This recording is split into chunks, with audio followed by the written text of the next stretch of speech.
Ang blood-sucking arthropod o kuto sa buhok ng tao ay isang parasitikong insekto na maaaring makahawa lalong-lalo na sa mga bata. Ito ay karaniwang dumarami lalo na kapag tag-init dahil sa mataas na temperatura kung saan ang mga itlog ng kuto ay mas mabilis mapisa. Naipapasa ito sa pamamagitan ng physical contact sa taong mayroon ito at sa panghihiram ng kanilang mga personal na gamit tulad ng suklay, sombrero, unan at damit. Ang average na bilang ng kuto na maaring mabuhay sa buhok ng isang bata ay hanggang 6 na po.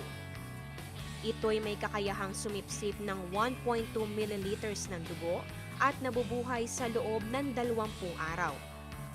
Upang matanggal ang kuto, gumamit ng permethrin, isang uri ng kremang pambanlaw na maaaring bilhin sa drugstore kahit walang reseta. Siguraduhin sundin ang nakalagay sa etiketa. Maligo araw-araw at panatilihing malinis ang katawan.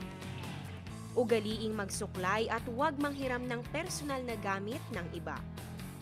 Sa ating mga simpleng paraan, kayang-kaya nating mapanatili ang kalinisan sa ating katawan.